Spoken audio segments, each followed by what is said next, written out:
Baik, Bapak Ibu semua, bagaimana disampaikan oleh Direktur bahwa program pendidikan profesi guru akan segera menerima proses pendaftaran bagi calon-calon guru profesional melalui pendidikan profesi guru prajabatan. Ada dua agenda yang akan kami sampaikan. Pertama terkait dengan pengenalan program pendidikan profesi guru, dan yang kedua terkait dengan mekanisme seleksi ataupun tata cara pendaftaran. Bapak Ibu sekalian yang kami hormati, pendidikan profesi guru merupakan satu program untuk mendorong lahirnya generasi baru guru-guru Indonesia yang profesional, kompeten, cinta profesi, komitmen, teladan, dan belajar sepanjang hayat. Dan diharapkan dengan adanya PPG ini, maka meningkatkan profesionalisme, profesionalitas, dan juga martabat guru, sehingga nanti ujungnya adalah pembelajaran di kelas-kelas kita itu akan menjadi semakin baik. Bapak Ibu semua yang kami hormati, program ini ditujukan bagi lulusan sarjana, sarjana terapan maupun diploma 4 dari kependidikan maupun non-kependidikan untuk mendapatkan sertifikat pendidik. Dan tentunya sampai dengan mendapatkan sertifikat pendidik tersebut, mengikuti perjalanan menjadi generasi baru guru Indonesia dimulai dari tahap seleksi, kemudian mengikuti pendidikan, rangkaian pendidikan PPG, dan sampai dengan diakhiri dengan uji kompetensi. Bapak Ibu sekalian kami hormati, visi PPG Prajabatan adalah satu, menciptakan keseimbangan kebutuhan pemenuhan guru secara kuantitas sehingga layanan pendidikan dapat berjalan demi terwujudnya profil pelajar Pancasila. Nah, ini semua Bapak Ibu semua tergambar dalam picture yang ada di layar ini, bagaimana guru baru yang lulusan PPG Prajabatan ini bisa mengisi guru-guru pensiun kita sehingga jumlahnya seimbang, baik jumlah maupun kualitasnya, sehingga diharapkan sebelah kanan gambar itu, gambar sebelah kanan, tercapai merdeka belajar yang diwujudkan dengan anak-anak kita, lulusan-lulusan peserta didik kita, siswa-siswa kita, itu beriman, kemudian mandiri, bernalar kritis, kreatif, bergotong royong, dan berkebinekaan global.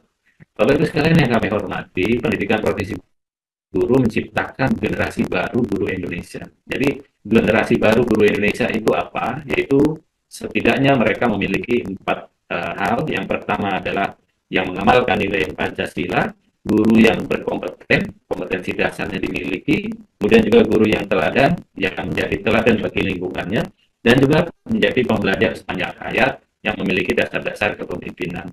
Nah, ke semua ini tentu harus kita wujudkan dalam proses yang melalui satu program yang disebut dengan pendidikan profesi guru prajabatan. Nah, Bapak Ibu sekalian yang kami hormati, kerangka desain pendidikan profesi guru prajabatan tahun 2024 dimulai dari alur pelaksanaan di seleksi masuk, kemudian mengikuti orientasi, kemudian calon peserta akan mengikuti semester 1, semester 2 pembelajaran di kampus, kemudian baru mengikuti kelulusan program maupun sertifikasinya. Dan ini pelaksananya didukung oleh LPTK maupun LPTK yang bermitra dengan organisasi ataupun yayasan pendidikan, kemudian juga LPTK yang bermitra dengan perguruan tinggi non-LPTK. Dan ini didukung oleh dosen-dosen, instruktur, guru pamong, dan juga sekolah mitra dan masyarakat. Prinsip pembelajaran sebetulnya untuk PPG Prajabatan ini, Bapak Ibu sekalian, itu mengedepankan inquiry dan juga kebiasaan refleksi yang terintegrasi relevan antara sekolah, masyarakat, dan kampus. Jadi proses ini juga terdokumentasi secara digital sehingga semua terekam dengan baik. Dan asesmen yang mendasari dari kerangka desain pendidikan profesi guru kita adalah penugasan individu, kelompok, reflection journal, kemudian juga umpan balik dari guru pamong, instruktur, dosen, rekan, dan semuanya.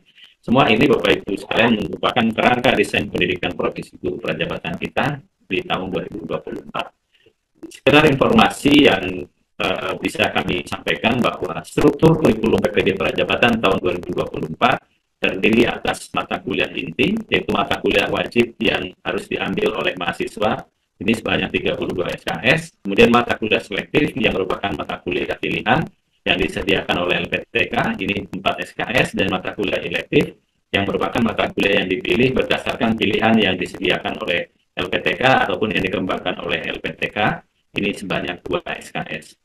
Nah, Bapak Ibu sekalian, kalau mata kuliah inti di PPG ini ada 9, yaitu Filosofi Pendidikan Indonesia, pemahaman tentang peserta didik dan pembelajarannya, kemudian prinsip pengajaran dan asesmen, prinsip pengajaran dan asesmen yang efektif, pembelajaran sosial emosional, seminar pendidikan profesi guru, kemudian juga ada hal yang penting dan ini menarik, yaitu proyek kepemimpinan, dan ini didukung oleh praktek pengalaman lapangan yang cukup kuat selama 2 semester. Dari semester 1 kita sudah mulai PPL dan juga PPL 2 di semester 2, dan semuanya ini menjadi mata kuliah inti yang wajib diambil oleh para calon. Kemudian Bapak Ibu sekalian, ada mata kuliah selektif di mana kita sudah menyediakan perangkat mata kuliah selektif yang bisa dipilih oleh para mahasiswa dari literasi dalam lintas mapel, kemudian ada literasi dasar, ada teknologi baru dalam pengajaran dan pembelajaran, pengantar pendidik anak berkebutuhan khusus, dan juga kita juga menyiapkan ada mata kuliah design thinking, computational thinking, pendidikan di daerah khusus, dan lain sebagainya, termasuk bahasa Inggris untuk guru SD sebagai mata kuliah pilihan selektif, dan juga ada inovasi kejuruan serta budaya kerja yang berlaku untuk program-program keahlian ataupun vokasi. Nah, inilah mata kuliah selektif yang kami sediakan untuk mahasiswa.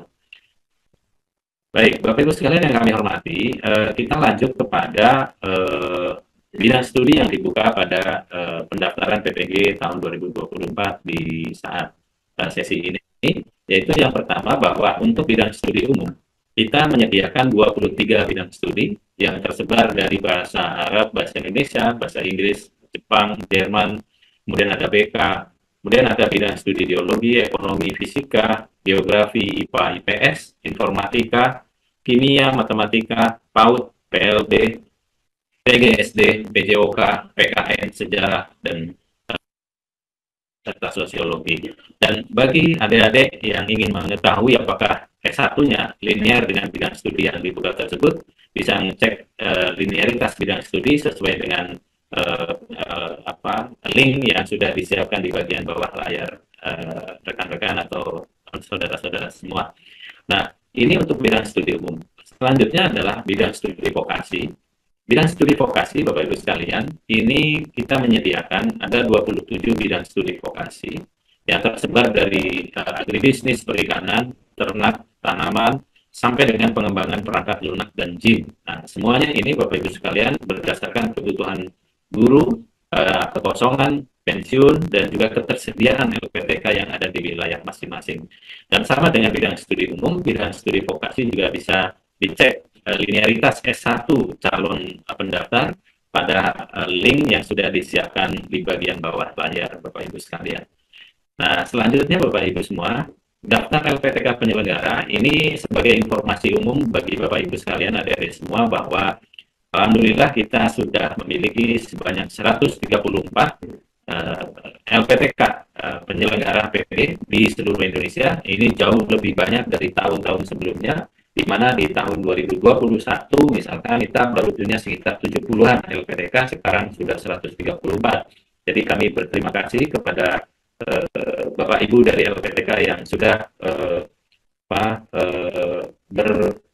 berusaha sekeras sebaik-baiknya untuk bisa menyediakan bidang studi PPG yang sesuai dengan kebutuhan guru yang ada di wilayah masing-masing. Dan insya Allah ini masih terus berkembang sesuai dengan peminatan dan juga kebutuhan yang ada di wilayah ataupun provinsi dan kabupaten kota yang ada. Selanjutnya Bapak Ibu sekalian, ini daftar LPTK penyelenggara yang sudah tersedia, dan kita lanjut kepada agenda kedua, yaitu mekanisme seleksi ataupun tata cara pendaftaran. Baik, Bapak Ibu sekalian, seleksi pendidikan profesi guru dimulai dari seleksi administrasi, yaitu tentang seleksi berkas dan persyaratan administrasi yang dilakukan secara daring. Ada di SIM PKB nanti yang bisa Bapak Ibu akses. Kemudian yang kedua, ada tes substantif yang merupakan tes penguasaan bidang dan tes kemampuan dasar literasi numerasi. Ini tesnya dilaksanakan secara luring di TUK ya, ataupun tempat uji kompetensi, dan juga berbasis kepada komputer. Nanti disiapkan untuk apa namanya pelaksanaan tes substantif ini. Kemudian berikutnya ada tes wawancara yang merupakan tes terakhir. Ini menggali kompetensi profesional dan personal calon mahasiswa yang dilaksanakan. Tes ini dilaksanakan secara daring melalui media atau platform virtual meeting. Nah, seluruhnya ini calon harus menyelesaikan, artinya mengikuti proses ini sekuensial dari administrasi, substantif sampai wawancara, sehingga nanti akan mendapatkan jadwal-jadwal tesnya maupun kartu yang sudah disiapkan secara sistem. Adapun kriteria calon peserta PPG Prajabatan tahun 2024 setidaknya ada 10 ya. Yang pertama itu adalah warga negara Indonesia, kemudian tidak terdaftar sebagai guru atau kepala sekolah pada Dapodik, kemudian berusia maksimal 32 tahun pada 31 Desember, memiliki kualifikasi S1, B4 yang terdaftar di PDDikti, ataupun bagi yang lulusan perguruan tinggi luar negeri bisa terdata pada basis unit data di unit penyetaraan ijazah luar negeri. Selain itu memiliki IPK paling rendah 3,00 dan memiliki surat keterangan sehat, keterangan baik, kemudian bebas nafsa, yang semuanya ini nanti akan diserahkan pada saat tahapan setelah lulus. Kemudian juga menandatangani fakta integritas dan mengikuti tahapan seleksi, yaitu administrasi, kemudian tes substantif dan tes wawancara.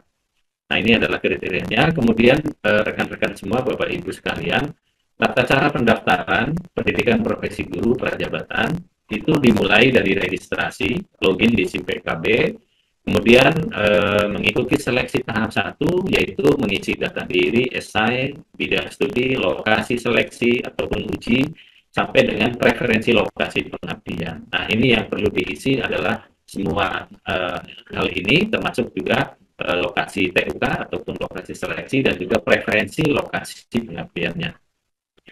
Selanjutnya membayar biaya pendaftaran sebesar 200.000, kemudian setelah itu bisa melihat hasil pengumumannya, cetak kartu, dan selanjutnya adalah mengikuti tes substantif ataupun seleksi tahap 2. Nah, setelah dinyatakan lolos tes substantif, maka akan mengikuti seleksi tahap 3, yaitu wawancara, dan setelah dinyatakan selesai wawancara, maka akan diumumkan hasil seleksinya dan akan dimintakan konfirmasi kesediaan sebelum ditetapkan sebagai mahasiswa PPG Prajabatan. Setelah ditetapkan sebagai mahasiswa, wajib melapor diri ke LPTK, melaksanakan orientasi, dan mengikuti awal perkuliahan. Dan selain itu, kita juga ada matrikulasi untuk peserta non-DIP ya, yang nanti akan disiapkan secara mandiri. Nah, Bapak Ibu sekalian yang kami hormati, adapun jadwal seleksi calon mahasiswa PPG Prajabatan tahun 2024, kita mulai dari pendaftaran seleksi calon mahasiswa di 4 April sampai dengan 15 Mei 2024, kemudian mengikuti pengumuman kelulusan seleksi administrasi di 27 Mei, kemudian melaksanakan tes substantif di tanggal 3 sampai 7 Juni, lalu ada tes wawancara, ini di 1 sampai 31 Juli, nanti ada jadwal-jadwalnya yang disesuaikan dengan kesediaan asesor dan juga waktu yang ada. Kemudian setelah itu akan ada pengumuman kelulusan seleksi di 14 Agustus 2024. Nah, setelah itu baru ditetapkan sebagai mahasiswa jika lulus di tanggal 23 Agustus dan mengikuti awal perkuliahan ya, di PPG Prajabatan di 9 September 2024. Nah, ini adalah rangkaian-rangkaian yang bisa kita ikuti bersama untuk kemudian nanti sampai dengan aktif menjadi mahasiswa masuk ke perkuliahan di LPTK.